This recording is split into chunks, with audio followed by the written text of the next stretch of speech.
Hey, good morning, everybody. Welcome to Office Hours Saturday. It's great to have you here. Our first hour is general Q&A on media production, and our second hour is usually something we want to spend a little bit more time on. Today, we're wrapping up our week-long retrospection exercise, taking a look back at 2023, what we liked, what we didn't like. So for that, we're looking more for suggestions than necessarily questions. So get those into Mikah. While you're in there, you can also vote the other questions up and down, chat with other producers. If you're not yet in Mikah, head over to askofficehours.global. That's askofficehours.global. You can also get there by going to the QR code right here.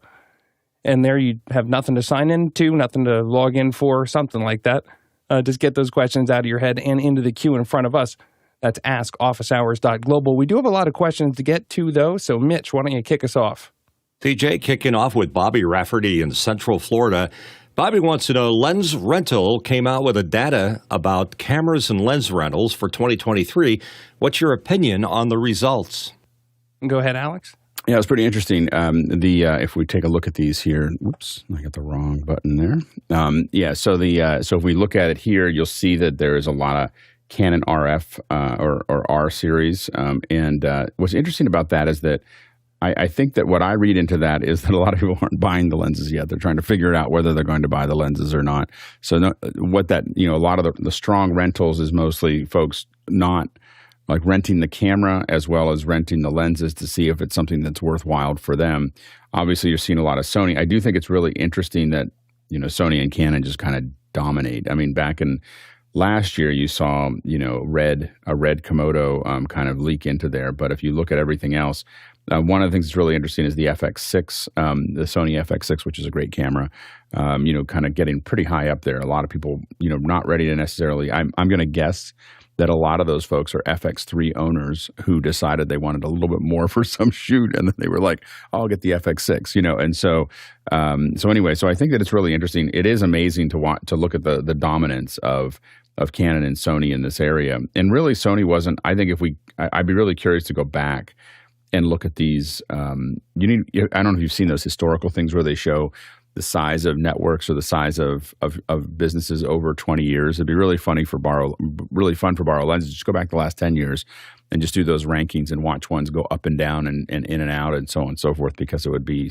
interesting to see whether Nikon was there before or not. But anyway, it's an interesting. It's always interesting to see that data of what people are actually renting. We have a lot of assumptions, but obviously Canon and Sony are doing okay when it comes to rentals. It doesn't necessarily mean they're ranking sales. It means a lot of people are renting them because they aren't ready to buy them yet. That's why you go to borrow lenses. So that's or lens rentals or borrow lenses or many of the other ones. You go there because you're not ready to buy. So it'd be interesting to see what the sales figures are, which I don't think we're privy to. Mitchell? It's a great service and very handy because he who dies with the most lenses wins. So make sure you get the right lenses because you can. Well, these are just rentals. These aren't sales, so you're not ending up with any. You're only getting. But you should try them out, and that's the beauty of the lens rental is you can try lenses out and decide if you like them before you commit to buying them.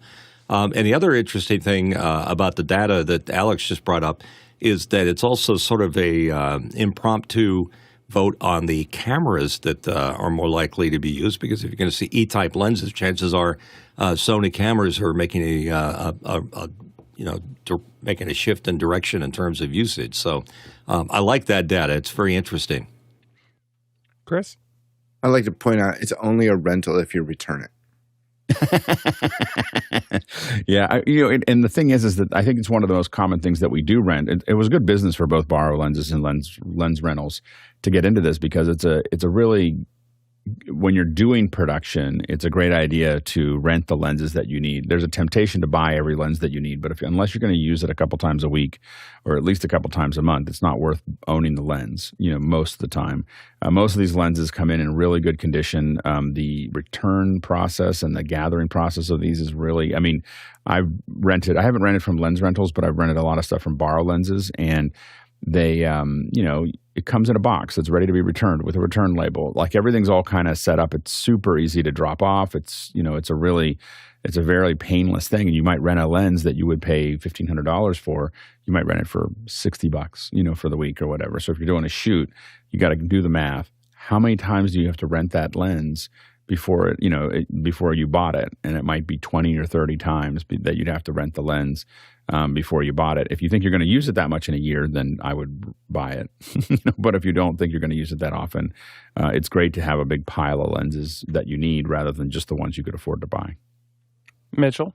Yeah, a lot of those services have a rent to buy. I mean, you could rent it and decide, I really like this, and give them a shout, and they could probably sell it to you at a reasonable price. So a nice additional way to, hey, meet the new lens. I like the new lens.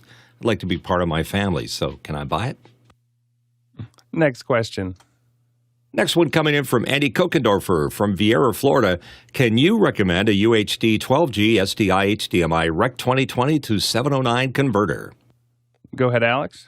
Yeah, you're probably looking for the AJA LUT box. So the LUT box is it's about $2,000. Like it's not an inexpensive box, but it's going to allow you to load those LUTs onto it. That's the only one that I really know of in that price range. The next one up is the AJA FS HDR, which is going to be $10,000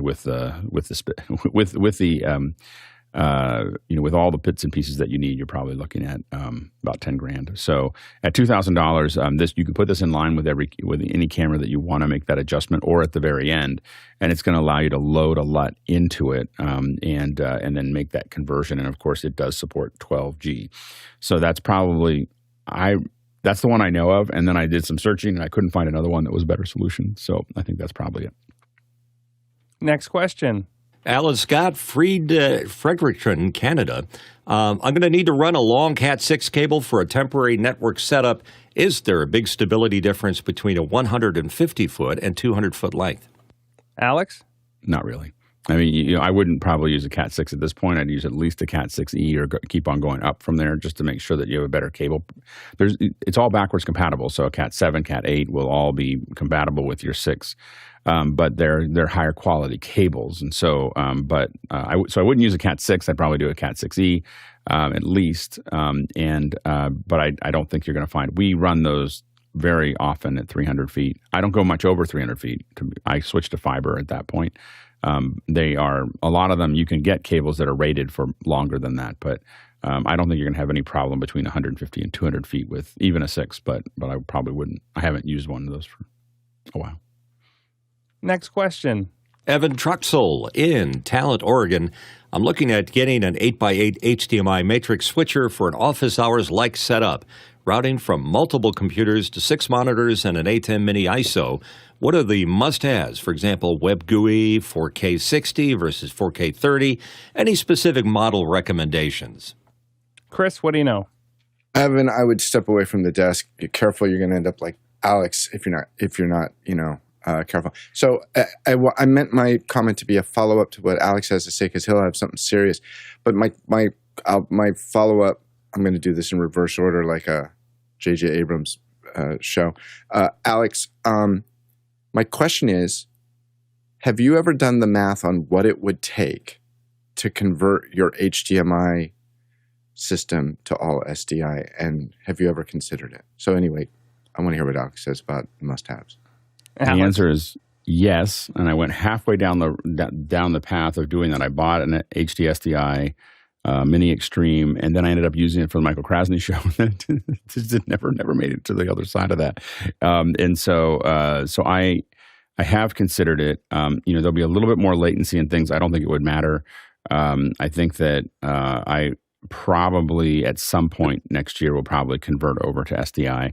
It's mostly just getting the router. Getting a 20 by 20 router is going to be the thing that's going to take me a little time to get to for my house. Is the increased latency because you'd have to take out of each computer and change it to SDI? Yeah, just it'd be like a frame or two. Uh-huh. It's not a huge thing, but it's still like you're adding a little lag, in what everything. Box would you use for that? Is there like some? Oh, just the HDMI to SDI converter from Blackmagic. You don't need the bi-directional one because you're not going back and forth to a camera. So it's like $50. Like it's not, so you put those on the things, and then you're off to the races. Does that break? Yes, it does.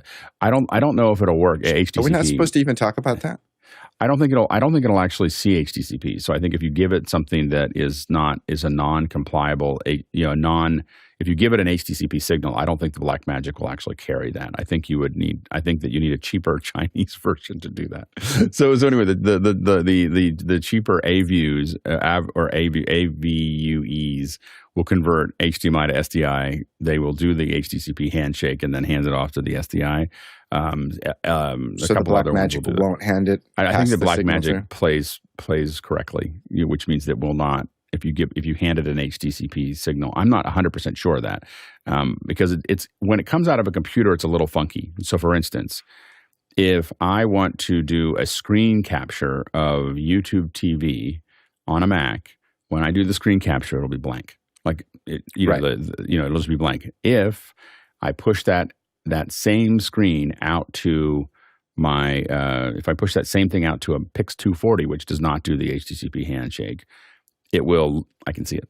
So I just pass it through there and then I can hit record. So it's only not that I would ever do that. But anyway, but if you're doing reference and stuff like that, it's useful. And just for the record, we're not advocating any sort of piracy, but I know that sometimes when I'm sitting here working at my mess, sometimes it's just nice to watch a movie. And I've realized that I can't do it anymore. I can't just watch a movie like off of, say, Amazon Prime or Hulu or something in a web browser because it sees all the stuff and it says, "Oh no, you're trying to do something illicit." I'm not. You're right. I could, but I'm not. And this is where generally like the Blackbird. To get back to the question that was asked, the Blackbird. I use the monoprice Blackbird. The price has dropped a lot lower than when I first started using it, which was like $800 when I bought it. Now it's like $600 or $500 or something like that. And that's an 8x8 router. I have not been successful at getting a signal out of a computer into the Blackbird and then into a switcher. So what I do is I mirror. So I have my computers are all going into the Blackbird, but I'm just using those to get to different screens that I can see. They're also going directly into the Mini. So I have two monitors essentially for every computer, but they're mirrored, and so it's really just effectively one monitor. One of those signals I can put on any monitor I want, which is still useful for me, and the other one goes into the switcher. So I can look at that monitor knowing it's going into the switcher. I will say that 90% of the time, I use my Atem Extreme as a switcher for my monitors. Like when I'm working off of one computer or another, I just hit the little button on the video out and just get a full screen of that, and that works out really well for me. But it is useful. I mean, I couldn't do what I'm doing without the Blackbird, but it's not as useful. To be clear, Evan is saying that he actually just has the Mini. He doesn't have the Extreme. And I will say, Evan, that the Extreme on the far right-hand side is a little routing switcher that allows you to take the output. I can look at the multi-view, or I can look at input 1, input 2, input 8. And with the Mini, you don't have that, right? You don't have the ability to go to any ISO. You only have multi-view and program, right? Out of the Mini. That is correct. Yeah. Yeah, I haven't used Mini for a while. so anyway, so the Mini, I will say the Extreme is it is a giant jump. It has so many spare buttons. It does have a lot of spare buttons. Although some people have shown me how to use some of them, but most of the buttons. My number one wish for the Atem would just be to change the firmware. Don't change anything else, and let any button just let it send out an OSC command, so I can make it do anything I want it to do, as opposed to, and I can put little stickers on top of it, and so that I don't, because there's about 80% of the buttons I don't use. But anyway, the ones that I do use really heavily are the video out. That's probably the number one thing, other than cut and auto. The video out on the right side of the Extreme is the thing I use the most, because I can ISO any input that I have. It's worth every penny. Anyway, the other thing is that this was suggested. I haven't tested it yet. I just haven't had time to test it. But this is the Easy COO HDMI 2 splitter. So this is what someone recommended on the show, and this is a little converter. And they said put this in first from your computer, and then put it into the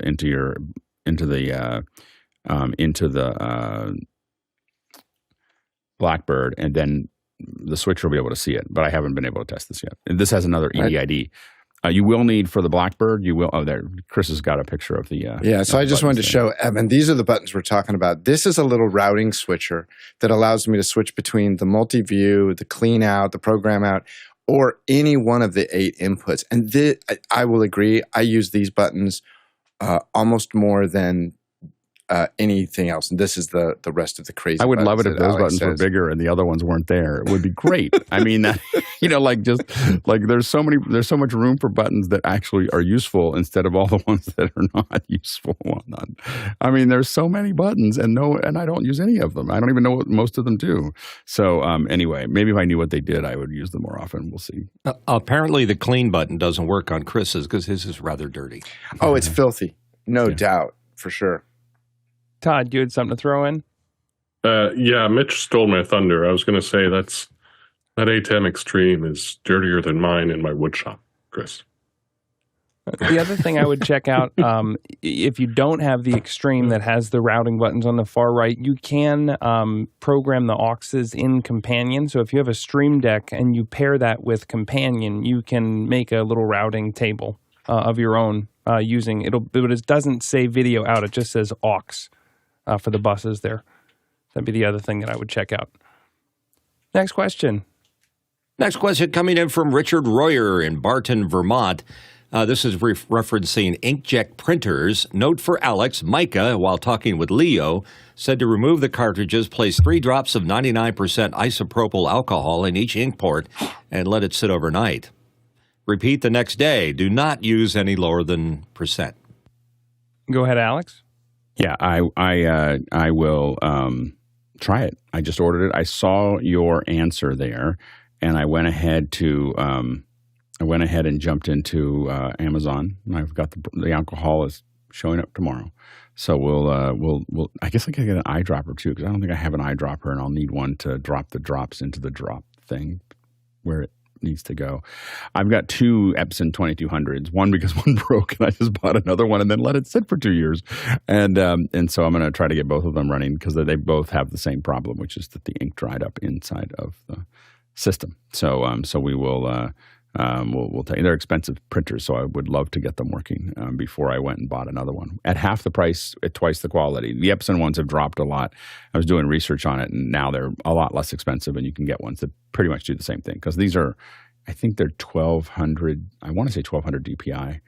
They're pretty high resolution printers, so they might be only 600. I have to go back and look, but 600 DPI is still art quality, as far as that goes. So they're pretty good. Next question. We'll John Foldson, Sealings Grove, Pennsylvania. Are there remote control options for the Blackmagic iOS Camera App? Adrian.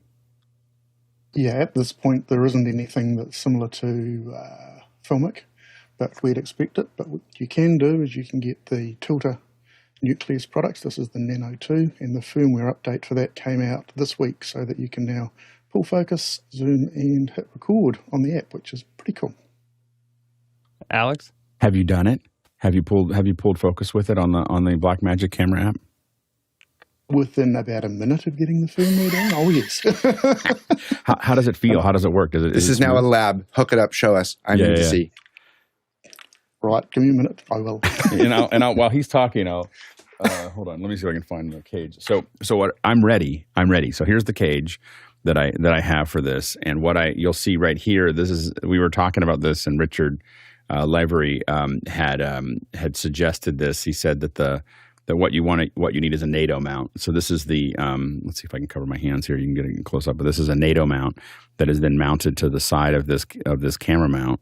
And so theoretically, I should be able to just slide the focus right onto here. Now I think that because it's there, I do have a handle, so I'm going to put the handle on the other side, so I can grab onto the handle here, and then I can grab onto this to do focus on this side. And part of why I need that, hold on. Impromptu lab. Yeah, this is what happens. So it's a Saturday. Anyway, so this is what happens when there's only one more question in the queue, by the way. So anyway, this is the moment lens. So this is a 58 moment lens, and I can put it onto this. Let's see if I can get it in here. Yeah, you got to get it the right angle because it wants to be Remember, it actually wants to be a certain only use it one. on the 1X. It's the only one that gets you the full quality of the sensor. Well, that's the whole thing. That's why you want the lens, because you're going to wonder, like, hey, I have 3 lenses. Why do I need another lens? Why do I need to put a piece of glass on top of the 1X? And the reason for that is that the highest quality video and stills is only out of the 1X, which is the 24 millimeter. So this gives you a 58 millimeter, which is a more natural, less wide angle there. The problem with it is autofocus doesn't work as well. So when it goes through this is what I found. And so that's when I got into kind of, okay, well, now I need a follow, I need some kind of follow focus control to make that actually work. So what I'm going to be doing here is having the handle on this side, and then I'll have the focus on this side. So I can kind of hold it onto it and do the focus thing at the same time, slowly building out this little like film rig that's there, because the cameras are, the footage that's coming out of the phone is unbelievable. Like just in case you're wondering, like, is the 15 actually putting out good footage? It's really high quality. And so what's missing is all the little things that we do with a regular camera. I think I've stalled long enough, and Adrian is. Yeah, I was going to say, now that we've seen what it could be, Adrian, could you show us that smooth autofocus? Yes, Or follow thank you for the stalling. And the other thing that they changed in the firmware is that you can now also feed a mirror out rather than just clean HDMI, so you can actually see what's going on. So if you watch, the focus peaking comes across the keyboard as we quietly scroll the handle, Wow. which is very cool and very, very smooth. It's very, very intuitive. And how are you? Is it mounted to the camera, or is it separate to the camera, or is it just sitting on left hand sitting on the desk versus right hand with the camera? Right. And it does. Wait, you said you did zoom and focus, right? Yep. So, Frankie. So it's a wireless connection into the camera, which means a follow focus person could be running along beside you. absolutely, and that would be the way to do it. It's the zoom is a little bit peaky, like I'm only moving the rocker. Maybe. Does anybody want to point out the dirty keyboard so we have equity here? I mean, this is. I just scattered dust all over it to make you feel at home, Chris. Brought to you by Adrian. Keyboard Vacuum. Anyway, so the Cashfly. yeah so while I'm doing it so that I can run it myself, exactly what Chris said is what you want is someone you now be able to get an HDMI out of that out of the camera, have somebody else looking at a very large screen, 24-inch screen, 17-inch screen of what's coming out of your camera, and being able to do follow focus while they're watching, which is pretty nifty. Mitchell? Speaking as the technical Luddite that I am, once you've attached all these gewgaws and nanos and moment lenses and cages, can't you go run out and buy an FX6, or is it still below the cost of that? Oh, it's still way below the cost, and it's also there's so many places that you can rig a phone up to a lot of things, and no one's going to give you trouble. You bring an FX6 and put it on a tripod, and you're going to suddenly a bunch of people will have conversations when you're quote unquote stealing, or I like to say borrowing shots at a location. I mean, the reality is for a lot of smaller films, the iPhone is good enough to grab establishing shots in ProRes that you could use for not your iPhone, the iPhone 15. But it's good enough to grab some of those establishing shots at this point. So I think that it's but I think there is something about the thing that we're going to start to see, I think, is that while there are a bunch of advantages to using an FX6 or a Blackmagic full frame and so on and so forth, so that all those are there, but all the data that's coming in on these cameras and the amount of control, the phones are going to start, they're going to have a problem with the sensor. And I've talked about this probably for almost 15 years, that what I really want is the phone to control the camera completely, and really build this smooth connection between an FX6 or a Canon or whatever. And people have done like the Blackmagic Bluetooth and the Sony, Monitor Plus and all those things. They're kind of a quirky, dorky way of doing it. Like they're not really very good at it. What they need to do is have a hard connection to the phone and then be able to really have it be a monitor with using all of the phone interface and all the phone controls over these larger sensors. If they don't do that, I think that a lot of these cameras are going to start having an existential threat from these phones, because the controls that you have on the phone are so much more handy and so much more powerful than the hieroglyphics that are on the controls for the cameras. The camera controls and the interface are so bad compared to a phone that they, at some point, a large number of people aren't going to keep on doing that. And I think that especially, I think where you're going to see this, where we already see it, and it was really an eye opener for me, is news gathering, shooting at creator events, shooting at events in general. More and more, that's all going, because it's fast and furious. I got to grab it. I got to do something. Like right now, if I'm doing news gathering, if I'm shooting at a conference or a convention, the phone already has the cellular connection. I can sit there and record, and boom, it's sitting in Resolve in 15 minutes. So I've got somebody in some room, maybe not even in the same building, in the same country or continent, that is getting all the footage that I'm shooting out of my phone, and able to pull all that stuff back in. And that's that kind of stuff. The phone or the camera manufacturers really have to think pretty hard about that's coming. And so there's a whole. Again, we want to think about, like when we think about FX6s and everything else, you always have to think about the production pyramid, which is this whole world. There's this part that we care about that's up here, right? But there's this whole world down here that is corporate education, broadcasts, news gathering or whatever. This is the part that the phone probably has access to now. The 15 is just jumped into this. And this, they don't need all those things, and so I think that this market is going to keep on being more challenged by a lot of those things. And I would say that the iPhone 15 is the first one that I was like, oh, okay, it's turned a corner. Like it was getting close with the 14, but the 15 turned a corner, and the 16 we know is going to get better, because we all know that all of us watch the Apple events going. You can say whatever you want, and all we want to know, you'll notice that we don't know anything about the camera until the last 15 minutes of every Apple event that's talking about with the phone release in September. Why? Because all of us are watching, just wondering what you're doing with the camera. Like we don't care about the rest of the phone. Like we're like, yeah, it does all the other things. It's got a bunch of things. Yeah. What are you going to do to make my images better? And then Apple will hold us the whole time and then show us right at the very end, because that's the number one factor. If you look at every, the number one factor that drives purchases of phones is the camera on the phone. And so all the data when they poll people, it's the camera. That's what makes them update. So, Adrian?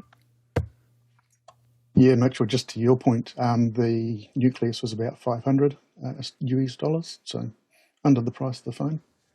And for that Nucleus, you mentioned that it was a little peaky. Do you have the option to change the sensitivity, the encoder on that, so that you can? Yes, you do, and I haven't done it yet because it was actually. Oh, it's working. And to be clear, the full kit is $500. I bought.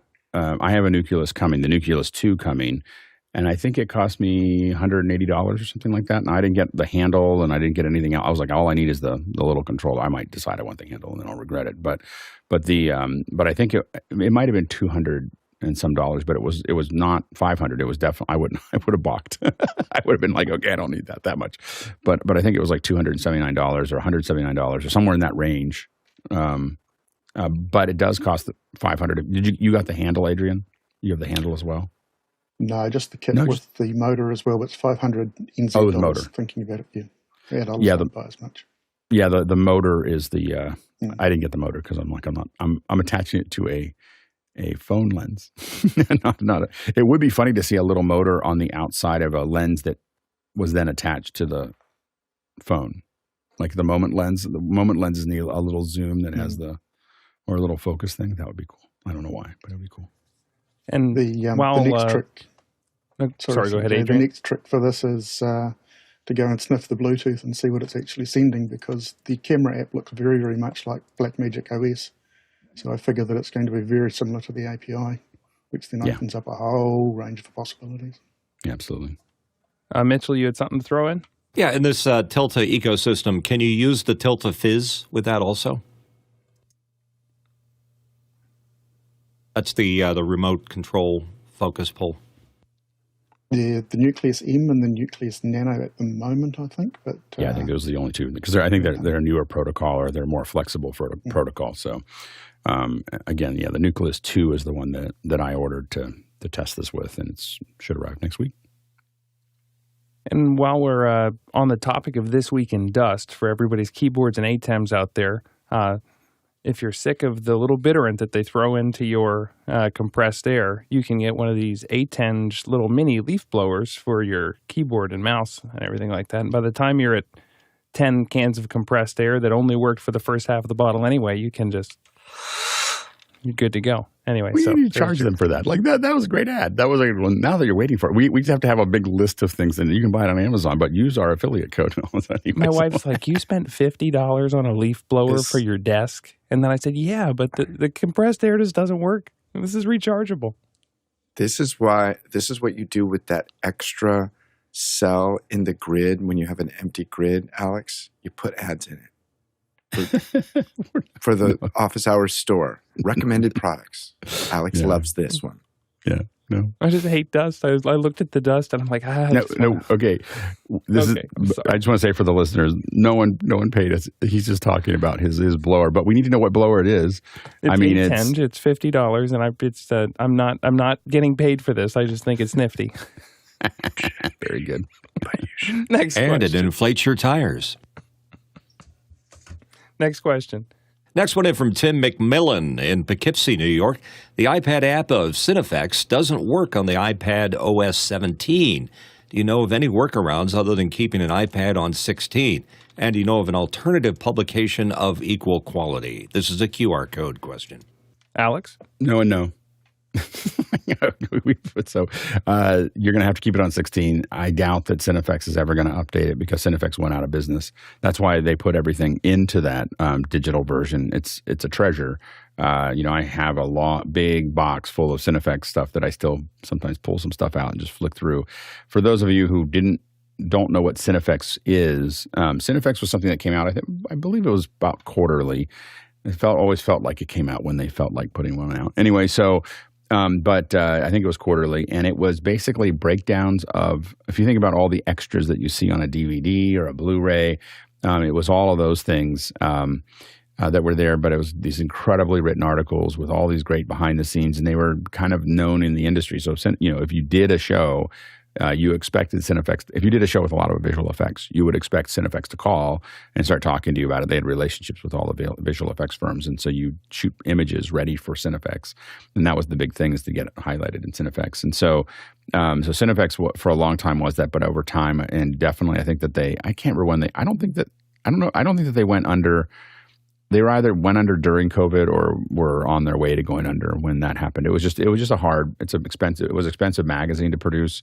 And I think they just had a hard time with it, but they started putting them much earlier than that into an iPad app, and the iPad app is amazing. It's just all the episode, all the pieces there, and it's really great. And yes, I have an iPad 16 with it somewhere. Like, I haven't looked at it recently. It's funny. I have a problem with, I go to magazines, try to go digital with magazines, and I find myself not willing to use the magazines anymore. But once I get them on my iPad, I don't read them either.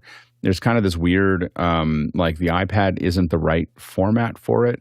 But I'm not interested in buying the physical version anymore.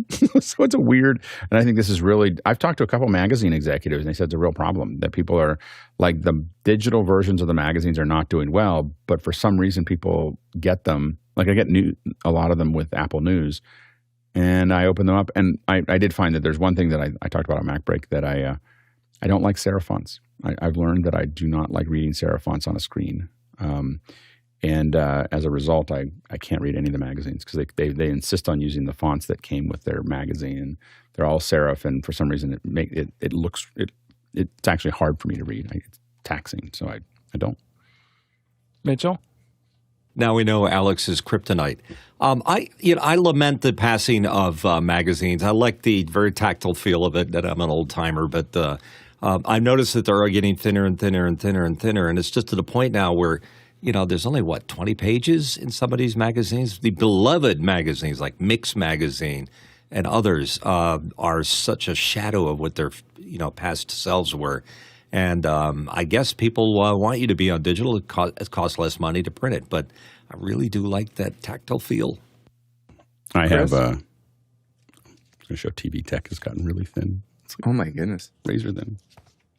Yeah, one of my favorite guilty pleasures of the 80s was the Tower Records magazine rack. I could go there and be lost for a couple of hours. I didn't buy a lot of magazines, but I read a lot of them. Next question. From Rick Gray in Washington, D.C. with a QR code question. TV weather reporters ad-lib their spots. No teleprompter. Alex? Sometimes. I think that I've definitely seen weather folks use teleprompters. I've been on set when they were using them. So it depends on what they're reading. A lot of their forecasts themselves have been ad-libbed, but usually they have other reads that they have in front of them, at least the ones that at the TV stations I was at. They definitely were reading off of a teleprompter, but they definitely switch back and forth, as do many of the folks that are there. Mitchell? I agree with Alex, and most of them are green screens, so they have to see where they are situationally, so that when they're pointing over here, they're pointing at the right city or state or whatever else. So a Interatron or a teleprompter or some type of device. In the old days, he used to use an offset monitor off to the side, so you'd see them looking back and forth to check their positioning. But I think there's going to be a teleprompter there in just about 90% of the cases. Next question. Unsak Dorji for Dharamsala, India. Greetings, panelists. Thank you all for the great year of learning. Grateful for your time and expertise. Wishing you all a great year ahead. Well, thanks, Funchak. We appreciate it. I know we're having a lot of fun here, and we're looking forward to the next year as well. Alex, you had something to chime in on?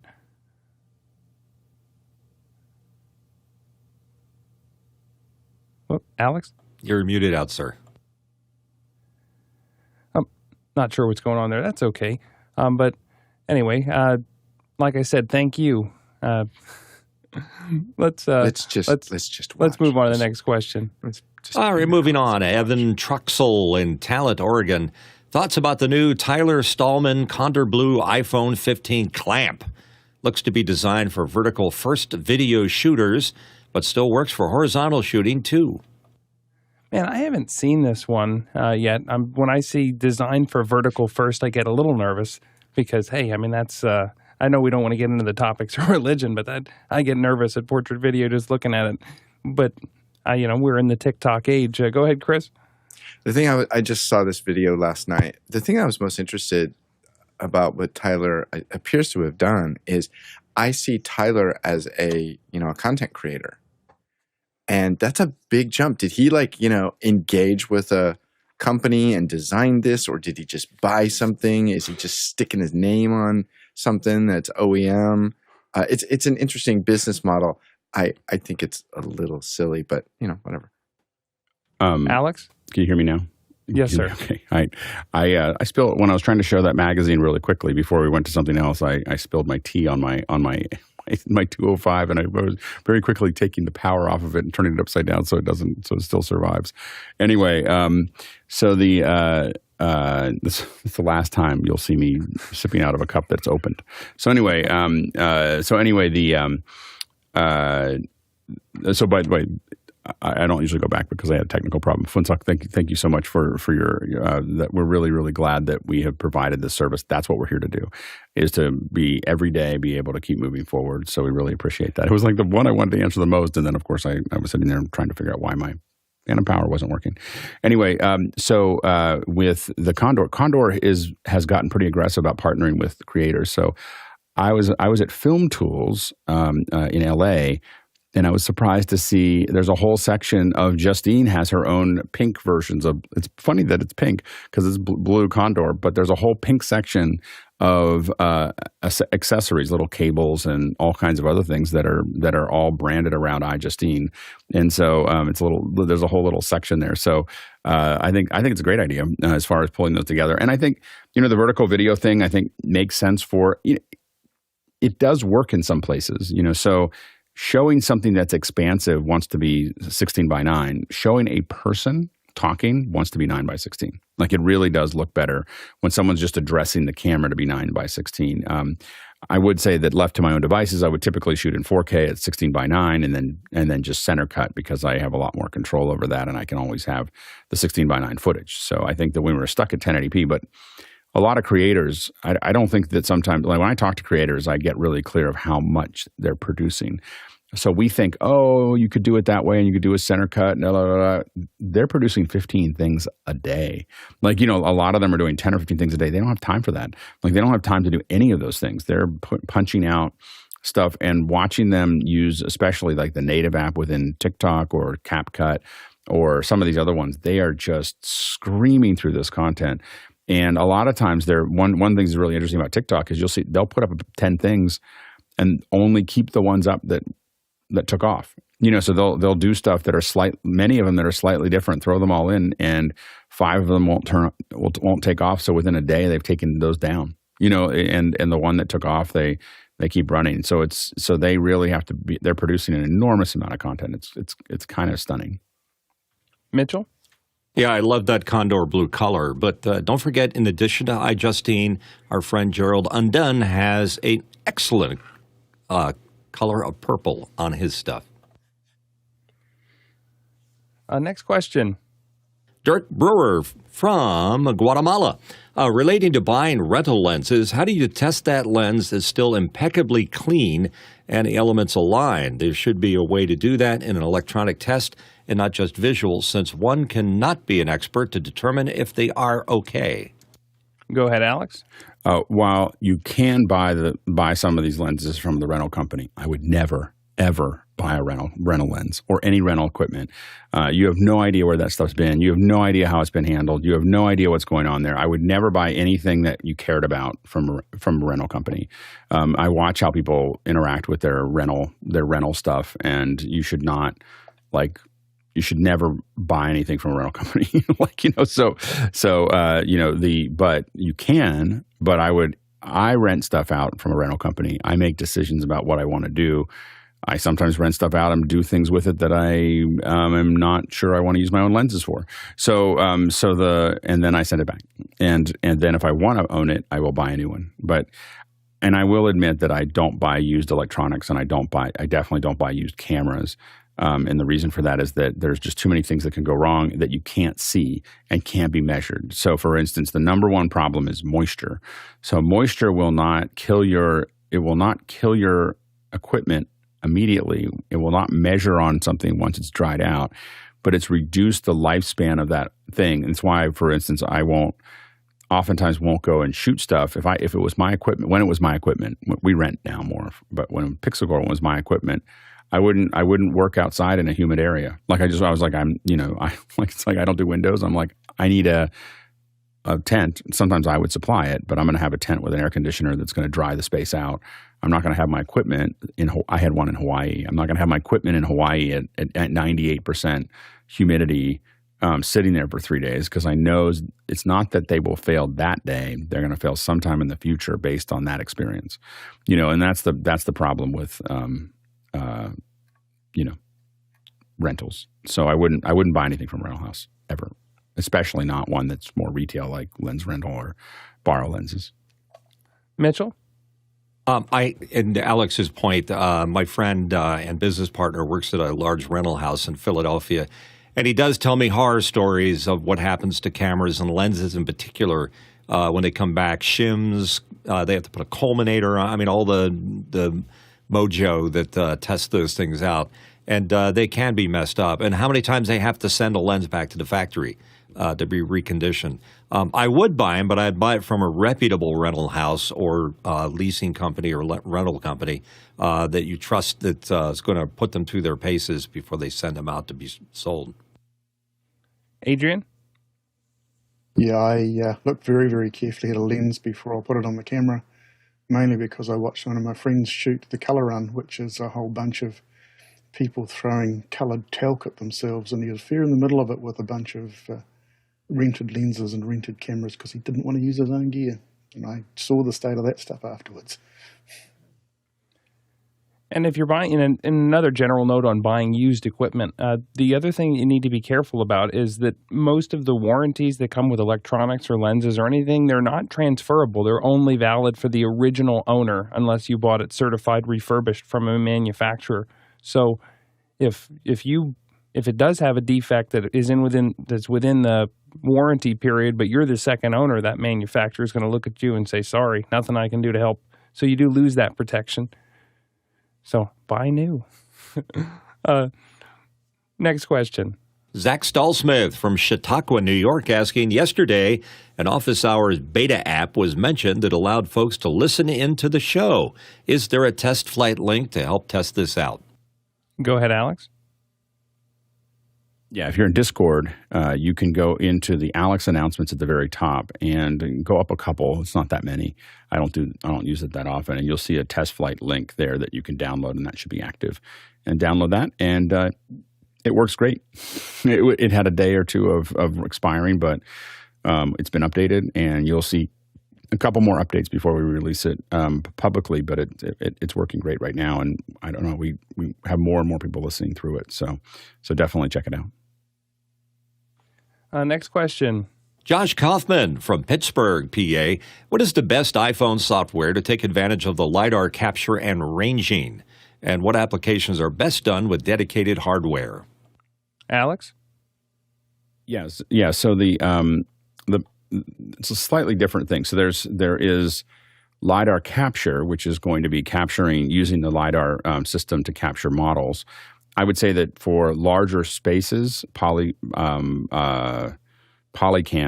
it's a subscription model, and the one downside of it is it doesn't work if you don't have cell coverage because it's always checking home, which is really annoying. But it is so that's the one annoying part, but it's still the best one for a location. Apple has, I think it's reality capture, I believe is what they're calling it, a reality creator. I can't remember the name. I have to look at my phone.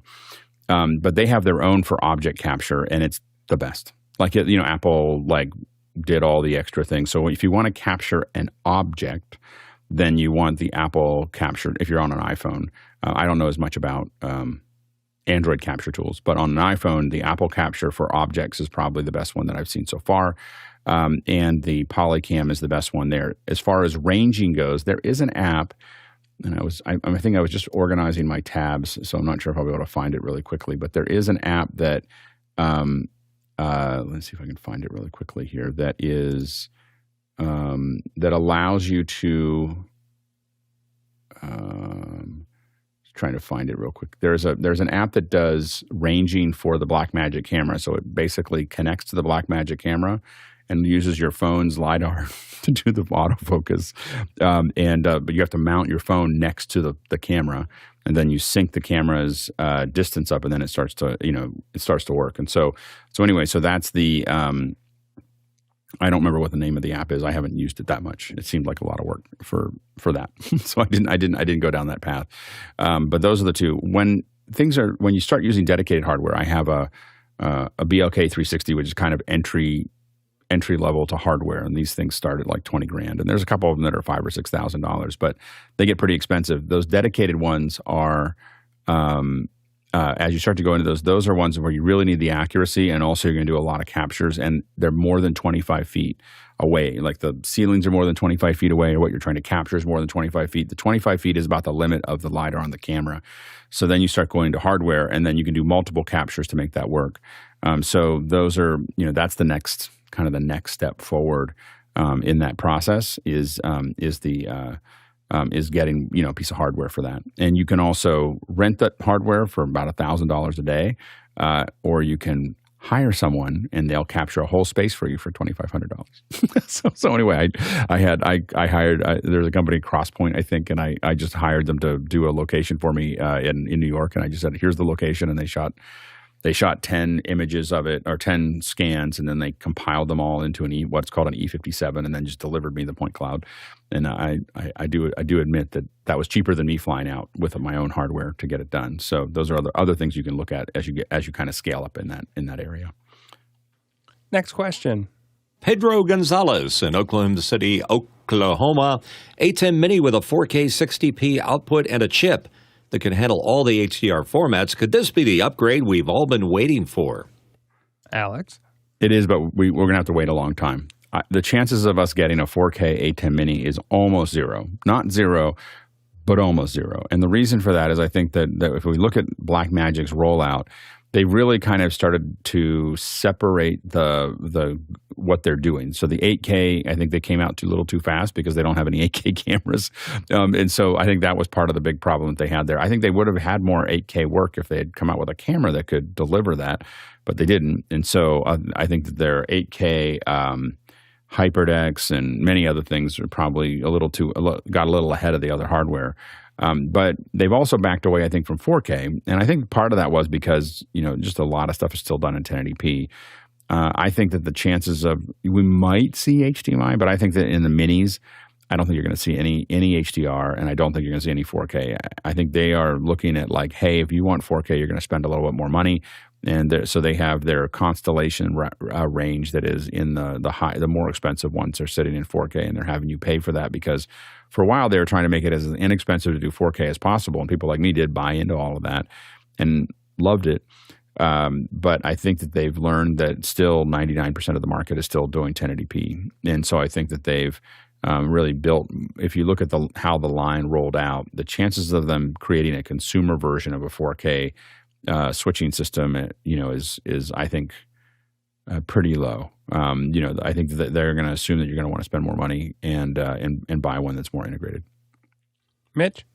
100% of my corporate clients want 1080. They don't mind if I shoot 4K, which is convenient, but 1080 is the U-matic format that won't go away. Next question. Next one in from Fudsak Dorji from Dharamsala, India. Can the panelist recommend a cheap wireless tally light solution for the Atem Extreme SDI? Thanks. Alex? Yeah, I don't know about wireless. For wired, we've used, and you can probably figure out a way to do this wirelessly. Skarhoy makes a whole line of tally lights, and those are the only ones that we've tested other ones. There's less expensive versions of these. Those are the only ones that really work. And we've used them in all over the world and everything else, and they work well. We've had them Ethernet connected, so they're not it's not necessarily. Now, remember that if you're using Blackmagic cameras, a lot of that tally information is coming right back to the camera. A lot of those cameras have their own little lights all the way down to the 6Ks. Their little light will turn on and off and tell you that you're tallied. So you can use that as a tally in an area that you're already wired into. But wireless tally is a little tricky because if it doesn't work, you're really wrong. It's a real problem. So I probably wouldn't go down the wireless route for that. And if I was going to go down wired and not just use the tally stuff that's built into a Blackmagic camera, I'd probably lean towards the Skarhoy. What I will say is I don't know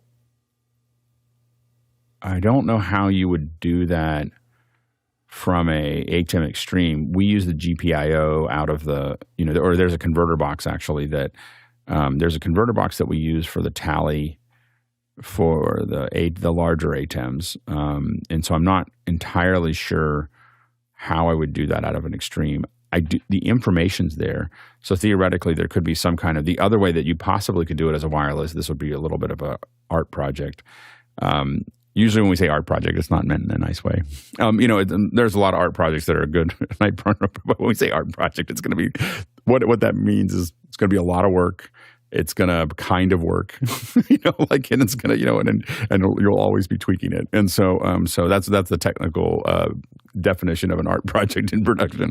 So anyway, so I think that it would be a little bit of an art project, but you could talk to Mix Effect Pro and then have it talk to OSC, then have something that you set up with Arduinos that would sit there and do what they need to do over a wireless network. So you could, in my head, I have a way that you could possibly do tally that way. And we did it with the little BBC microbit. We did some tally stuff that was there when we were doing some of our little Saturday sessions. So the microbit could work as well. The microbit's a little less expensive than the Arduino and smaller. So that'd be another one to look at. Chris? Alex mentioned that you could be, if you get the tally wrong, it can be really wrong. There was an era in the mid-'80s where JVC and Sony, you could plug a JVC broadcast camera, broadcast lowercase b, into a Sony recorder, but the two companies couldn't agree on a tally protocol. So when the when the record light was on the JVC camera, the Sony deck wasn't recording, and vice versa. It was exactly opposite. A lot of messed up shoots because of that feature. Mitch? Yeah, I agree with Alex. Scarhoy top number one, except when you hit the price, it's kind of nasty. But if you go into the Scarhoy world, they have some SDKs that talk directly to the ATEM, so you could literally control any button on it through Scarhoy. So I recommend that. And there are some art projects out there on YouTube. If you go searching, that uses Arduino or Raspberry Pi to build a tally light that will talk to your ATEM Mini. I'm sorry I don't recall a link to one, but I've seen them because I went down this rabbit hole not too long ago. Next question. Next one in from Craig McFarlane in Boston, Massachusetts. Which of tomorrow's New Year's Eve celebration broadcast will you be watching, or do you flip or watch nothing? Alex? If it doesn't rain, I make a fire. so I make a fire. We sit around the fire, and we have hot dogs and s'mores. And it rains a lot during this time. It's raining right now. And so that means that my neighbors aren't upset that I'm opening a fire up where in an area that people worry about fires a lot. So when it's really wet, we can burn fire outside, and so we do. And we like to. One of the things I got a tradition about 30 years ago of we don't tell anyone, but we don't read them out loud, but we write about a bunch of things we want to give up from the last year, like the things that happened, both good and bad. But we just want to put them in the past, and we write them on a little piece of paper, and then we throw them in the fire. like okay. Past is gone, even the good stuff. So anyway, just move on to the next year. So it's a little bit of a tradition on our side. Mitchell? I've enjoyed David Brady's coverage around Herald Square and the Macy's parade, and it gets particularly interesting if the winds are up and the balloons are attacking the spectators. Yeah, I'm not really a TV guy for not really. Ever. I'll watch stuff on Netflix and Hulu, but live TV, if it's not sports, I'm not watching it. So I don't find myself enjoying that coverage all that much. But usually it's just... It's no fun on the West Coast. It's like it already happened. You're watching it 3 hours late. Like it's already been recorded. Oh, they just send you the New York feed? Yeah, they just send it to the New York feed, and you're just like, it's bleh. Not true. You get to watch the New York feed and go to bed early. Oh, you can, but on the major networks, they do it that way. But if you're watching on YouTube, yeah, you can jump on and watch the live one and then go to bed at 9, which is amazing. Well, grab your families, hold them close. And we're all thankful for a lot of things this year, so we're looking forward to what's next. But we are getting to the top of the hour, so we're going to take a little break here. We do have a little bit of a different format for the second hour today, so just a reminder, hop into Mikah. And we're trying to take a look back at 2023 and from more of a retrospection kind of an angle. So feel free to hop into Mikah, enter in those suggestions, enter in those comments. Also, vote the ones that you like up and vote the ones that you don't like down. That way we can know how to focus the show and how to structure it. Also, you can live chat with the other producers, so that's always a lot of fun. If you're not yet in Mikah, no worries. Just go to askofficehours.global. Again, askofficehours.global, and that's a really easy way for you to get those in as well. If we have a QR code question that we don't get to by the end of today, hopefully we get to everything. I don't know if we'll bring it back because we're not necessarily going to be in retrospection mode after this. Coming up after the show today, we do have our Ruthless Review. So if you have been working on your setup, tweaking things, want to know how you look, want to know how you sound, and you'd like other people to have some eyes on it, you can hop in after the show to get your setup taken a look at, and then we'll give you feedback. I know I'm going to be there because I'm always in here tweaking things and moving stuff around.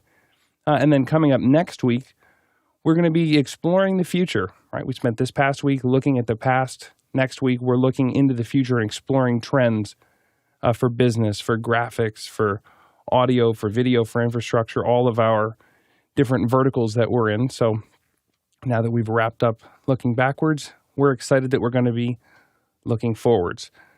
So that's kind of our first week of the new year exciting thing. So anyway, why don't we just take a minute and hop into the second hour? Okay, welcome. We're wrapping up our week of retrospection, talking about joys and concerns over the last year. Where can we improve? What do we want to see more of? There's been a lot on Saturday. It's kind of migrated and evolved over the course of the year, and I know that Josh actually has a video for us that Dave Troutman put together. So if we have that ready, why don't we go ahead and roll that video, and then we'll see what we did on Saturday.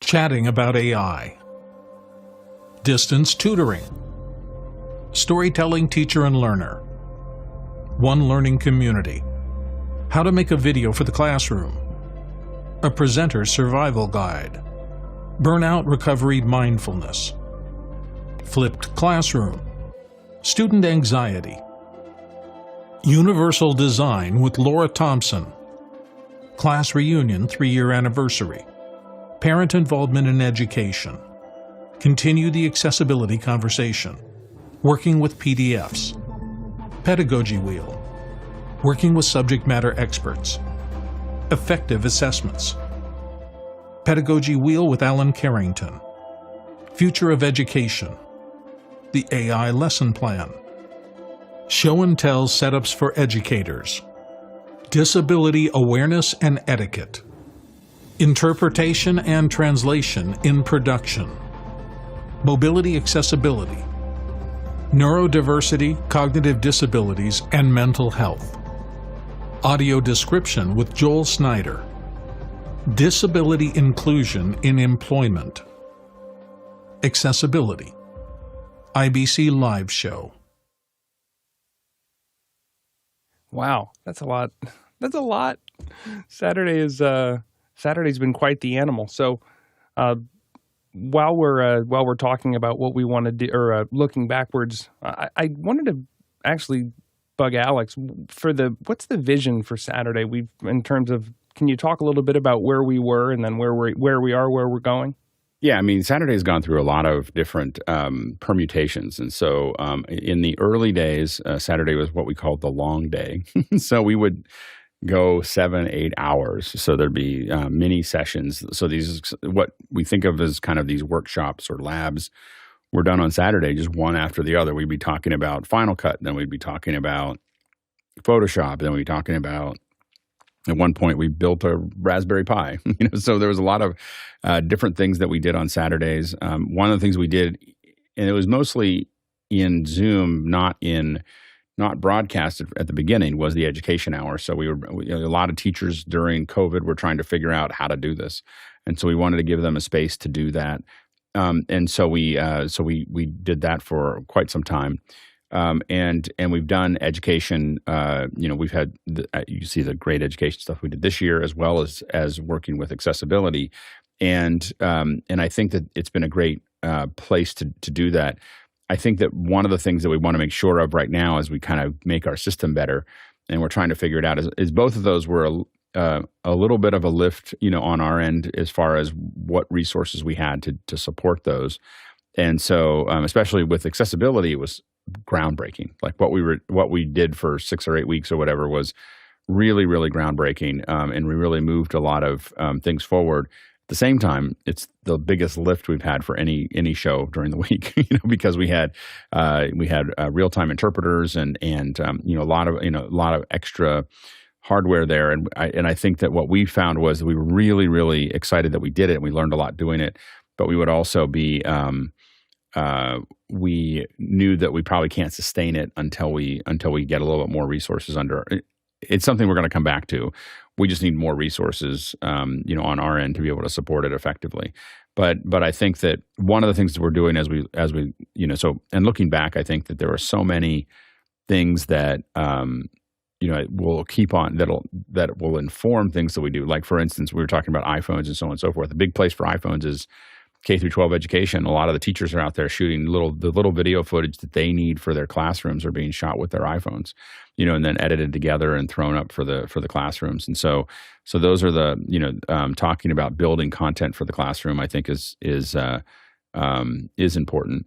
The as we move forward, what you're going to see for this next year is there's a lot of changes going on in our back end, and I think that we got really clear of that as we got to the end of the summer, because we had to move out of the space that we were very comfortable in up until then. And so as a result, we're really in this hard, how do we make the changes that we need to make on Saturdays? And so what you're going to see this coming year is a lot of testing. So I didn't want to put the accessibility group or the educators group through the testing that we're going to be doing on Saturdays. But on Saturdays, we're going to be training new hosts and new readers, but we're also going and giving them a place to do that in a real environment.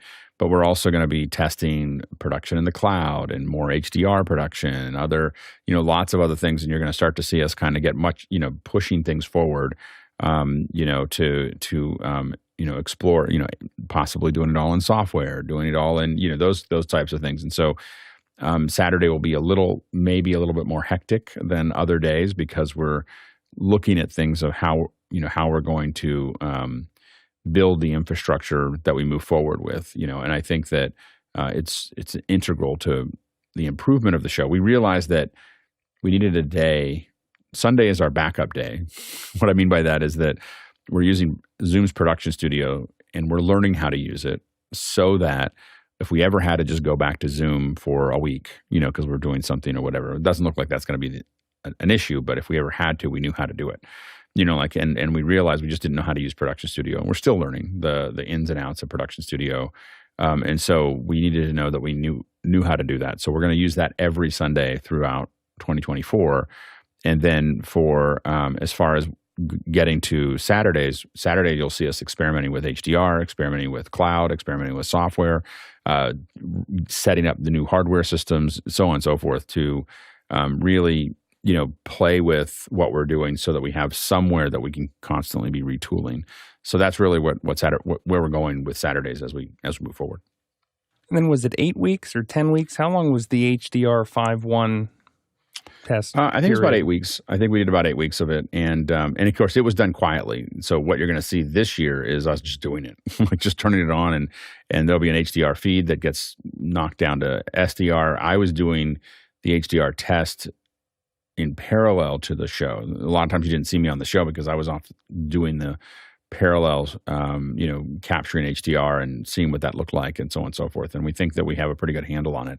So you'll see us just push that into the show on Saturdays and see how it works. The HDR is not hard. It's getting the SDR to look good at the same time is the part that's turned out to be more difficult. So anyway, we'll be working on that as we go forward. Laura, you had something to throw in? I just wanted to kind of piggyback on what Alex was saying, and I want to thank from the bottom of my heart the crew that made accessibility possible. We were, from onboarding sometimes new interpreters 60 minutes before the show, they'd have to have an interpreter switch, to the idea that, JJ and Richard and Mickey and Talalak and the entire team figuring out what's it take to take our super sources and pull them into another super source so that we have our interpreters. How do you switch? The interpreters have to switch off every so often. What does that look like? We had an entire village figuring that out, and it was great to see, but it was a lot of work. And I really, really want everybody to know how thankful I was to all the hard work that went into that. And there's a lot to be said for the flexibility of, okay, we're going to come in and we have a system and we know what we're going to do every day. And then when we have one day a week where we just play, right? We have one day a week where we're changing, where we're thinking on our feet, where we're trying to, instead of thinking this is how it has to be, we have that what if starts to roll around in our heads and we're thinking, okay, what could it be? What if I did it this way? What if I did it that? And I know, just to talk on the accessibility side, it was a really eye-opening. I know Alex said groundbreaking, but for me it was eye-opening because there was so much I didn't know that this show was able to bring into my perspective. So I know I appreciated that as well. Harshid? Yeah, so I wanted to come in with, I guess, the starting point, right? We did the education hour, and the guests that we met along the way, Allison Zarko, is one that sticks out. That was the burnout and recovery. And what was interesting is, how do you interact with your guest? I brought up a comment, hey, I can't see what you're doing. And it wasn't like a mean way of putting it out there, but having that conversation where Allison felt more comfortable explaining her craft, her psychology, and all the other stuff she's learned. And then to flip it, we've had a couple guests like the pedagogy, the book and the app and everything else. And like John Edelson was a key factor, I think, in that process. John Snyder, for me, especially with a couple of people he knew, I forget the gentleman's name, but he came from Google and then had a book on edu protocols. And so having that physical book in my hand and then to have this conversation every Saturday. Dr. Preto, that's 310 days from you today, so if you could put that in my attendance, please. But it's that showing up every day, right? Showing up every day to what is your purpose? My purpose was, well, I'm blind, and how can I explain what I know from my knowledge? So to gather along with Laura to, let's say, work on the UDL presentation first. The UDL presentation was something that Laura worked on more on her own, but having her back with all the questions that we were getting is just, it made it work like a teamwork effort. It wasn't just, well, that's her thing, that's not my thing. And then to work with Dave Troutman on talking about a continued conversation with accessibility. I came up with a plan, so to speak, and then Dave put in his information from the Canadian perspective because there's differences there. So when it came down to this latter part of the 7-week, 8-week turnout, I lost my mom July 31st, but she forced me to be part of that team, be committed, because I was really committed to the efforts. And for me, it was to be able to provide useful information and make your parents proud of you. It really hit me personally. I mean, like I said, I said it like a joke for 310 days, but I was trying to make 365. I was trying to prove a point to myself because everybody is doing virtual these days. How can we make this process be easier for each other? One win that we've got out of the 7-8 weeks accessibility Saturdays, the captioning end of things, well, the FCC gave people money for having captioning just because of office hours put that infrastructure together. So we put that, we signed the petition, and guess what? We actually made money by doing that and helping out the whatever disabled groups, or maybe we're not disabled, but I'm a person with vision loss. Someone might be with hearing loss. So we learned the correct ways of how do we communicate, how do we discuss, and how do we bring something like Office Hours Global to be a stronger product in front of anybody globally. So thank you. Alex? Yeah, and I think that, it's just so powerful to have Harshid and Laura in our really part of the community and really making sure that diversity of needs is represented, and they, for years, both of them have been such a strong, push to making sure that we pay attention to those things. And we understand them a lot more because of that. And their drive is what got the 8 weeks done, that we did, and it was hard. And, I always tell people, if you want to get good at something, do something for somebody else where you're making external promises to other people, because it's really easy for you to go, well, I'll get around to it. Like I have a lot of things in my house that I'd like to get around to, like, oh, I'd really like to make the yard better. I'd like to, and I haven't promised anybody that, and it's still sitting there years later. So the thing is that when we suddenly had to just do this thing over the summer where we had to put these shows together, it was brutal. Like it was a really brutal thing to do over the summer. But we learned a lot and we figured it out, and it was, and we learned so much about, again, just what was talked about before. Not only did we learn a lot about how to do it, but we learned a lot from everyone coming on and talking about their experience in all the different areas that needed accessibility. So really, it was exciting. Yeah, absolutely. And it's easy to be pessimistic about the topic and say, oh, well, nobody has that conversation. You can't have that conversation because we don't know how to have it and it's not going to be smooth. I got news for you. All the pessimists got together, decided to make a club, and they ended up not doing it because nobody thought it would be a good idea. We need to start having this conversation in order to learn how to have that conversation. And it's only by taking that first step and by being a little clumsy at the start and figuring it out and going through a couple of brutal experiences of how do we do this properly that gets us to that next level. Laura, you had something else?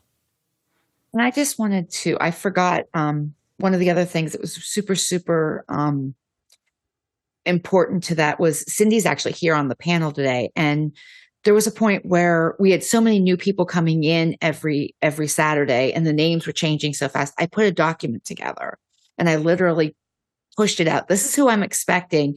And what I didn't think of was our office hours regulars. It was just kind of a foregone conclusion in my mind that, yeah, the regulars will show up. They'll know what they're doing. They'll go through the process. I'm getting these pings the first morning. Are we letting general office hours panelists on as well? I'm like, oh yes, absolutely. But my brain, it was a foregone conclusion that they would just be pushed through. So it's really those little things of what you learn. And I just wanted to add Cindy to that list of, because the pre-show coordinators working with everybody and evolving that process as we went was huge. Just a reminder for everybody, we do have a lot of time and a lot of room for more questions and suggestions and what you'd like to see more of out of Saturday. So put those into Makana or we'll get them in the QR code today at askofficehours.global. We've got a lot of room and we'd love to hear your thoughts on the things that we've been talking about so far, but also what you'd like to see more of. We do have a couple, or I'm sorry, Harshid, you had one more thing. Really quick, I just want to say thank you to all the people that did join us on the Accessibility Saturdays, Tim and the whole group. It was really great to get along with all the different groups of knowledge bases that we had. And so I just want to say thank you to everybody that did join in on any of those episodes or weeks. Dr. Joel Snyder was one of them especially, and he's retiring, I think, in January. So maybe we might bring him back to office hours and see where do we go. All right, let's go ahead and jump into the next question. Next one in for John Snyder in Reno, Nevada. I couldn't make the panel today, but wanted to say a quick thank you to the producers, panel, and crew who put so much effort into our education hours over the years, including the first half of 2023. Go ahead, Alex. Yeah, I think that we learned a lot in that process of how to do those and those conversations. It's really interesting that we have both Cindy Drozda and Todd Raines here, because I think that they represent something that we do want to experiment with in the future when it comes to education, which is more of the hands-on stuff. So we've talked a lot about the theoretical, like we discuss things and everything else. There's something about learning by watching someone actually do something. And I think both of them are on the front edge of that. So hopefully we'll draw them into some more tests. It may be on a Saturday, may not be on a Saturday, maybe where it makes sense. But having those discussions of like hands-on discussions is something that's really something we're really interested in looking at as we look forward to 2024.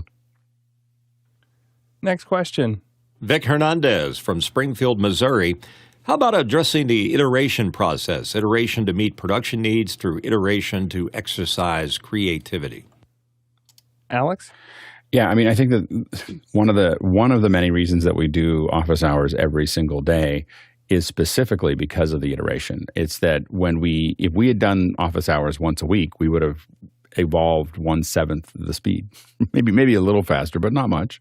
There's something about doing something every single day that forces us that allows us to evolve and build what we've done. If we did it every month, it would have taken a lot longer to do as well. So we're going to definitely, having to get up and do it and not do it when it's convenient, but do it because against the schedule definitely improves that process. So, we're going to be, I think that the balance that we have, and again, for Saturday, why we have focused on, kind of doing these experimentations on Saturday is specifically because we need a place that we can take more chances. So we got kind of into this thing where we were doing all these things during the week, and during the week we take less and less chances because there's going to be more and more people watching. And we actually think more people will watch Saturday just because they don't know what's going to happen.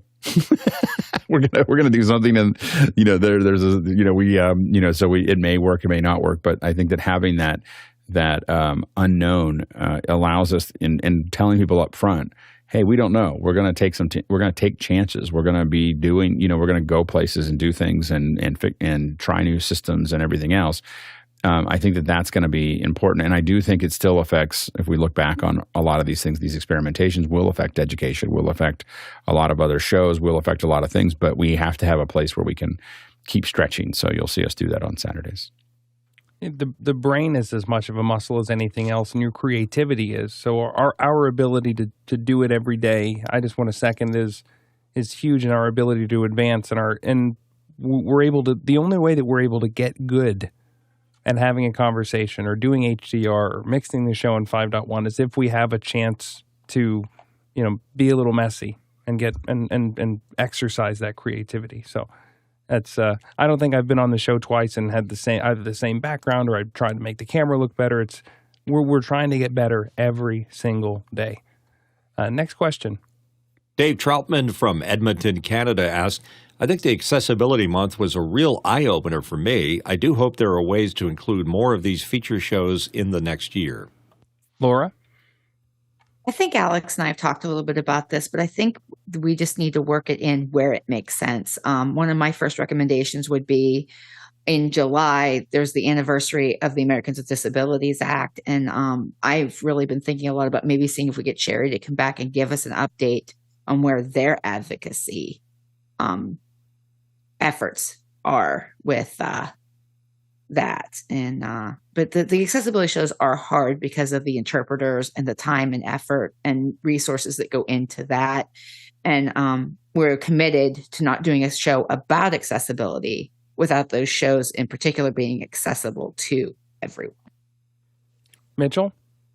When Laura asked me to read for the accessibility program, I really didn't know what to expect, and I wanted to be sensitive to the people involved, the people that were signing, the people that had some type of disability.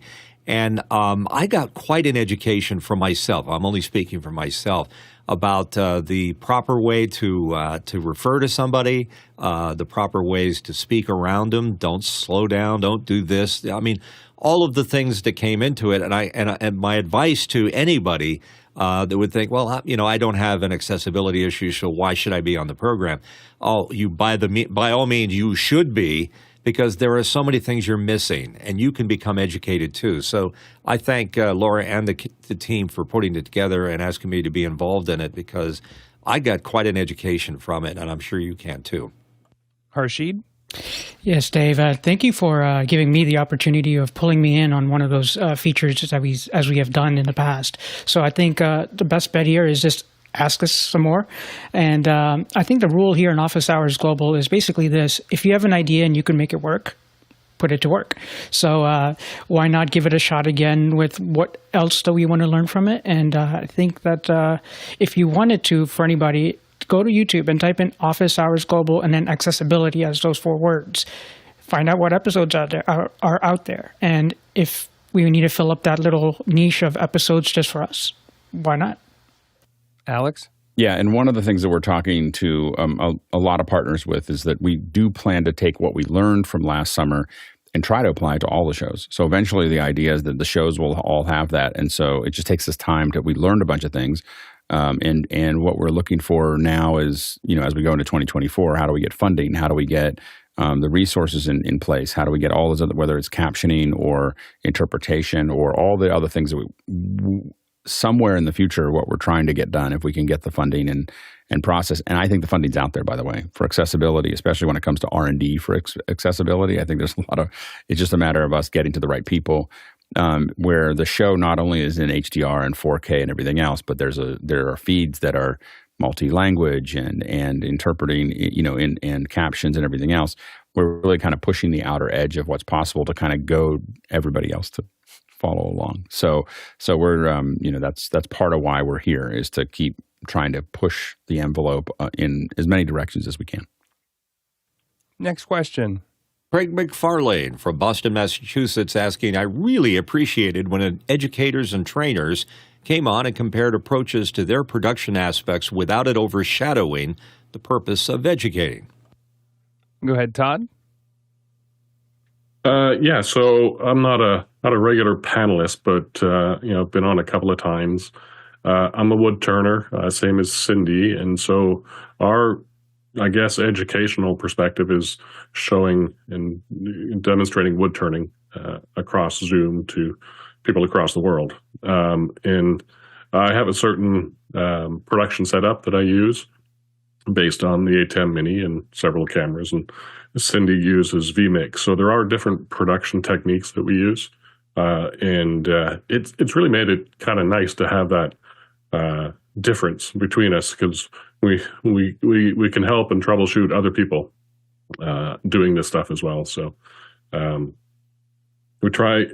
I think it was, I don't know when Zoom came out with the closed captions, but we always turn that on when we do our demonstrations and stuff on Zoom, and it's definitely an asked for accessibility thing for our audience, which are mostly older folks, doing wood turning as a hobby and stuff. So it's been a good thing for our community as well, having that closed caption. If there's more we could do, we'd try and do it. But it is our thing is very visual, so it's hard to interpret that otherwise. So, Alex. Yeah, and I do think, again, that what Todd and Cindy are doing is really the front end of what we want to learn how to do as well. So we're going to apply a lot of what we're watching them do to filmmaking. How do we do this? Or how do we do, how do we build something? How do we, so a lot of the multi-cameras, like I'm always taking notes, looking at what Todd and Cindy are doing about how they're controlling all the cameras with, and how they're putting that together and how they're wiring that back together. So, part of it is I love wood turning, so I love watching it.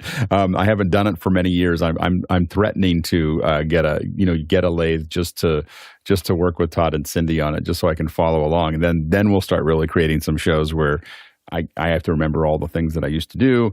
I was there. I think I mentioned that in Marin they found this weird. I don't know, some technicality where a library anything connected to the library can get funded. And so there's a wood shop in the library. It's a separate building from the library, but it's part of the library complex is a wood shop. There's also an XR like studio or whatever. It's crazy. Anyway, and it's all free. So people come in and they just sign up. They have to learn how to not cut their fingers off. And then they get to, they get to use the equipment. And the lathe is over there lonely. Like most people don't know how to use the lathe. And I was like, can I take that monitor and bring it over here? And they were like, why would you need a monitor? I was like, because I'm going to bring somebody in to show us how to use the lathe. So we're going to go a two-way back and forth and then stream it. And so anyway, I think that we did this a little bit with the Raspberry Pi. We did it with the things, but we have a unique thing here where we could follow along, but we could also have multi-cameras as well. And so I think that there's, whether it's cooking or turning or having, filmmaking and building things, I think that this is a place that we've dabbled with in the last couple of years, but we're going to get a lot more serious about as we go into 2024. So we're really excited. So, and it's in whether or not you're specifically interested in the wood turning aspect, I find it fascinating. But it's, if you take a step back and just look at it as a way to explain something that's very visual and a way to talk about something that's hands-on, That's as much of an education as it is for the actual process. And education was our other one of our other areas of focus for Saturdays in 2023. Alex, what does that look like? Do we have more spaces for educators coming in on Saturdays, or is there something else? No, right now we're going to, incorporate a lot of more education topics into our general purpose stuff during the week. So we'll be talking more. You'll see more education stuff appearing throughout the week. So it's going to be part of everything. And we may have some specific workshops to where we deal with it. So instead of trying to do something every week for education, what we're really going to do is have, hey, we're doing a workshop on how to use your phone or how to use Motion or how to use Keynote or how to use, so how to do things for educators. But it won't be necessarily every Saturday morning. It's going to be workshops that educators can jump into and be part of learning what those things look like. So it's going to be a slightly different format there as we move forward. Next question. Harshid Trivedi from Daytona Beach, Florida has a question. What are the best mics for educators? Go ahead, Harshid. So the reason why I bring this topic up is, example, audio description. They use different type of equipment and what have you. But in the education space, we might, use a dynamic microphone, a condenser microphone, a lav. And how do we kind of navigate around this? So like just an episode that really distinctly shows a person or describes a person that this is the audio chain that you're going to be working with, and this is a better choice for, let's say, in-class experience, where a dynamic microphone would make the teacher or the professor sound much more intelligible, rather than they're doing their so on and so forth with their laptop microphone, and they're not. I still see mistakes happening with microphones being like people caring less about audio. And I know that we have our Wednesday audio days, but in the education space, I think that if we help our fellow educators, I think we would be more impactful. And to get down to the nitty gritty or even the simplicity of, hey, turn the knob on your microphone, or that's called a fader. Or, you have a mix pre with noise assist, and that's why CJ sounds like the way he does with background noise from my microphone. So just giving people that really thorough example and kind of digging around maybe a 10, 15-minute presentation on that, and then kind of focusing on the questions that could help either get a better production for audio description. So how can we bring a good microphone set up in a audio description fashion for a corporate meeting or what have you? Or how can we use just better sensible microphone technique or a mute switch? So stuff like that, I think the education space really does still need help. Mitchell? Harshid, I'm glad you brought up mic technique, because I think it's an area that everybody should start with before they go out shopping for a microphone. And the microphone space, there's a microphone for everybody. There's one with your name on it somewhere if you're searching for it. Like Harshid's got a mic that I keep telling him. I said, that's the perfect mic for you. And I know you're looking to always improve, but stay with that microphone, my friend. It's doing a great job for you. But if you're looking just for a place to start, an MV7 Shure is a good place to start, because that's sort of our utility microphone that we all like here. And Alex? Yeah, and I think you're going to see a lot more of those things. I think what's funny, I keep on coming back to Cindy and Todd, but they have the most challenging ones because they have something that's making a lot of noise at the same time, and they still have to be. What are you guys using? Todd and Cindy, what do you use as microphones when you're turning? I've got a Shure PG31 headset horn mic into a BLX1 to a BLX4 receiver. Right. That's going directly into my headshot camera, not here, but in the studio. Right. And so that carries HDMI to my ATEM. We do like having some of the ambient noise in our process or in our demonstrations. Hearing the tool hit the tool rest, the wood cutting, those sort of noises are really important to the education of wood turning. It's very disturbing to watch a wood turning demonstration, and when he's cutting the wood, it's absolutely silent.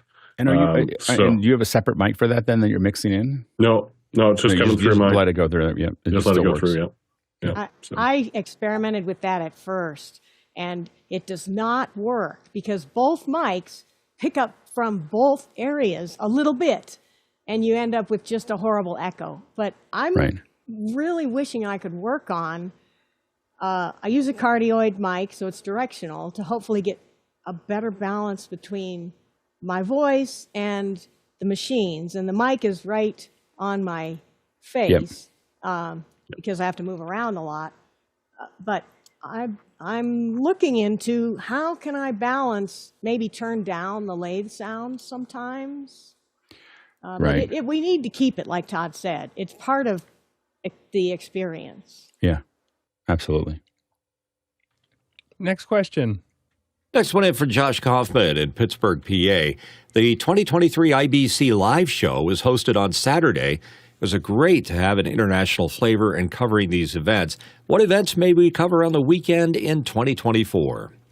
Alex? Well, I'm hoping that it's available on Saturday. I'm not 100% sure, so I'm doing some research on it. But one of the ones that I'm looking at is actually eLearning Africa, and the main reason is because it's in Rwanda, which is kind of home field advantage for me because I have a school there teaching media, so we have lots of production people. So I'm, it means that I don't have to take any gear. I can pretty much just fly to Rwanda, and all the gear and everybody and people and things are all there. So I'm doing some early research on that. That's in May, and then IBC, and then the next thing is, as we've said, if you come up to us and say, hey, I've got a great idea, we'll tell you that sounds great. You should do it. And we'll try to figure out a way to give you some infrastructure to make that happen. So think about the things that you'd like to cover, and we'll try to find ways that we can do that. Next question. Matt Cool from Montreal, Canada. Thanks to everyone who makes this show possible. I've been here since March 2020. And the evolution has been amazing to watch. Would love to see more behind the scenes of today's office hours back end. Alex? Yeah, we're going to be definitely doing those. Maybe not on Saturdays, but we're definitely going to be covering more and more of how we're doing these things. Fridays will be a pretty typical one where every 3 to 6 months we'll show you what progress we've made, especially as we start adding software switching, new hardware switching, cloud switching. All those things are things that we'll be giving you updates on.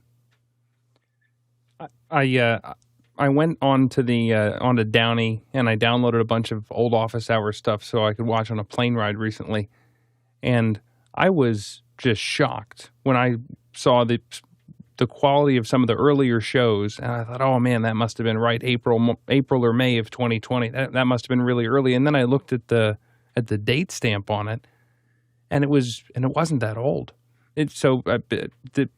Even into 2021, like to watch the evolution of the show over time, as somebody who has been here less than 6 months involved in the community, to see how fast this is iterating is one of the things that inspires me to always try to be improving, because it challenges your conception of what is possible in terms of how fast can you improve on something. Next question. Dave Troutman from Edmonton, Canada, asking, can we have a kids' day where panelists with children get a chance to answer tech questions? Alex? We can. Kids are hard. In the world of live streaming, there's so much liability related to kids that we would probably not do something where we brought the kids on the show, but we can make it more available for them to ask questions, maybe via Mikah or something like that. But that one's a tricky one. Next question.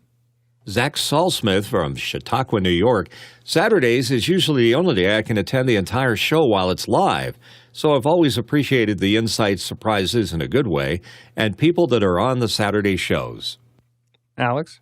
We're glad you're enjoying it. It's still going to be a great, I think we're really excited about next year. And what's interesting is that the general Q&A, which is generally what we're doing on Saturdays, because we're doing all this other testing, it'll be 2 hours of Q&A or an hour and a half of Q&A, that those are some of the most popular shows we have. I think if we did them every day, they wouldn't be, but they are a great place for you. It's just open air. You can just ask a lot of questions.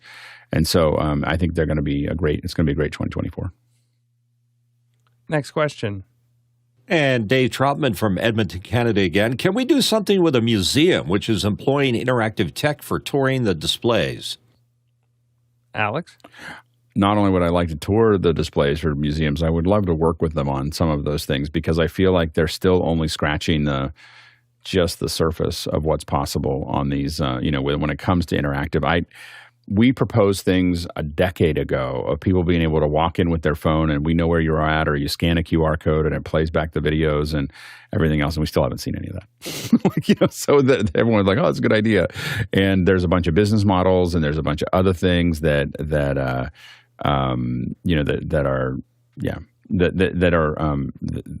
we'd love to see more in that area, and we'll see if we can't do some innovation there. Laura? Yeah, I think that would be a great idea to see that. And the one thing that we do know is that the pandemic taught us is it's possible. It's a lot of things that people didn't say didn't think were possible are now possible. And also, I had a point. I don't know where I was going with this. Next question. And it's a question for me. How about a pet day where our furry friends are featured? Alex? Chances are low. Mostly because we would have, like chances are very low. It's kind of an after hours kind of thing to do. I'm always conscious to someone, like it's one thing for us to be experimenting with the technical. It's another thing people to tune in and go, what is going on here? And so during our YouTube sessions, maybe on a Sunday, but most likely in after hours, possibly. But I think that the chances of us doing something that's specialized around that would probably be low. Mitchell? Darn. I was thinking that my poor little guy is always right next to me, and he contributes to my well-being and sensitivity as well as anybody or panelist that can be. So maybe just a feature where we just feature pictures of our pets one day. That would be fun. Laura? I do think there's something to be said for, you talk about pets, but there's also kind of if as a producer, as somebody who's running a venue, what do you need to know when an animal shows up at your place of business? There's some interesting things there. Maybe not enough to fill a whole hour, but there's some interesting things there that you need to talk about. Alex? Yeah. For some reason, that just... Where do you keep all the puppies? That's the thing, because there was this coffee shop that said any unattended children will be given a coffee and a cup and a puppy. so it was.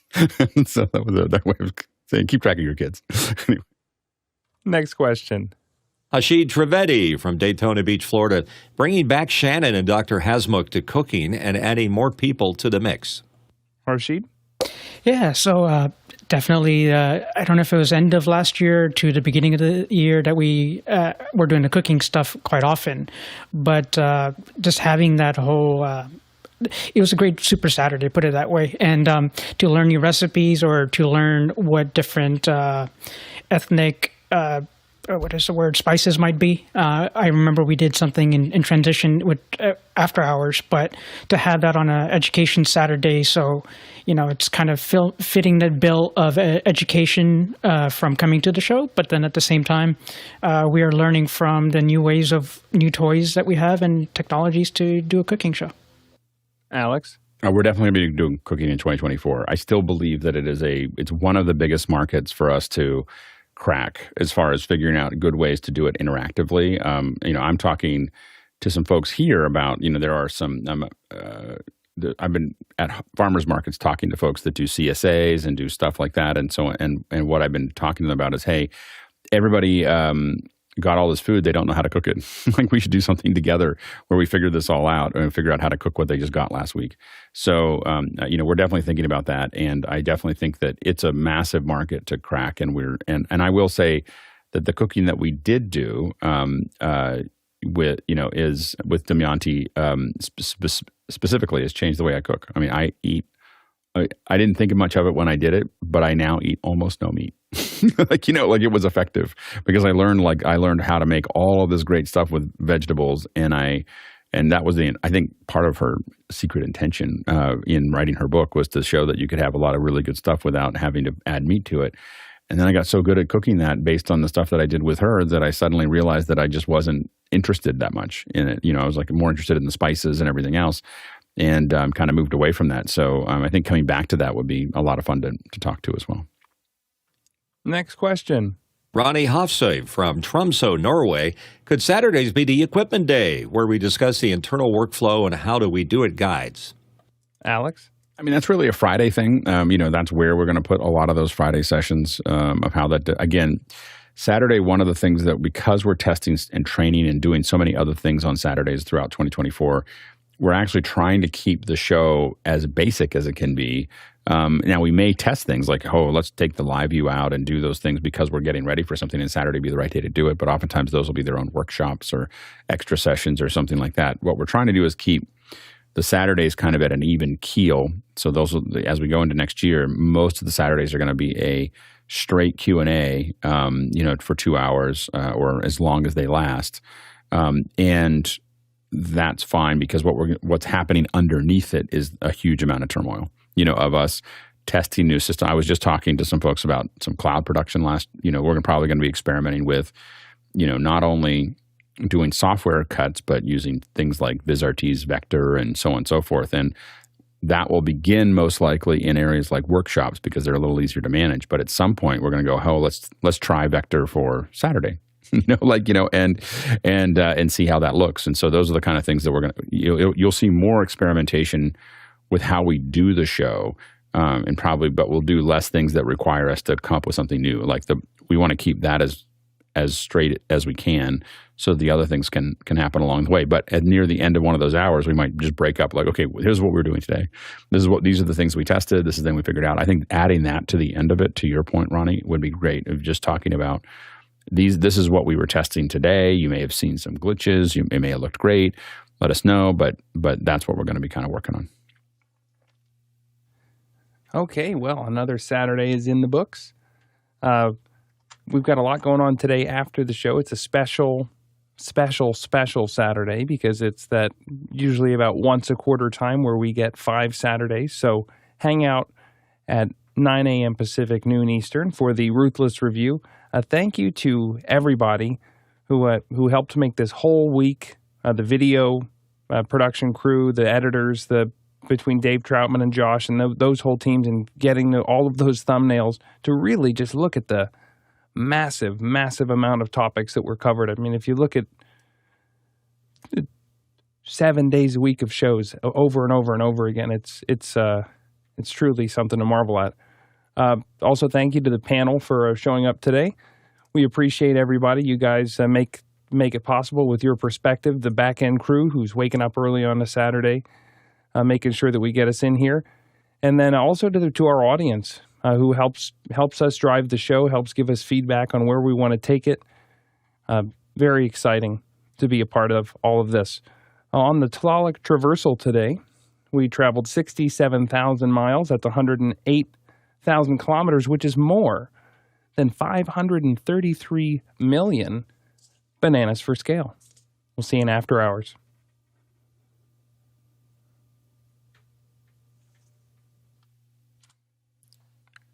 I'm going to venture into the city today. Scared. Ooh. You've spent enough time spelunking in the garage. Now it's time to go into the city. My Christmas gift for my daughter was Doc Martens, but she's got to try them on. So I can't just order those. So there's only one Doc Martens store. She'll be 2 inches taller. I know, exactly. Which means she's almost as tall as me. She's getting very tall. I'm going to do my own cooking show on how to order with DoorDash. That's not a cooking show. Yeah, it is. How to sous vide your prepackaged burrito. There you go. Sounds interesting. Where do I get that? Andy Anako does that all the time. He loves it. Yeah, go ahead, Laura.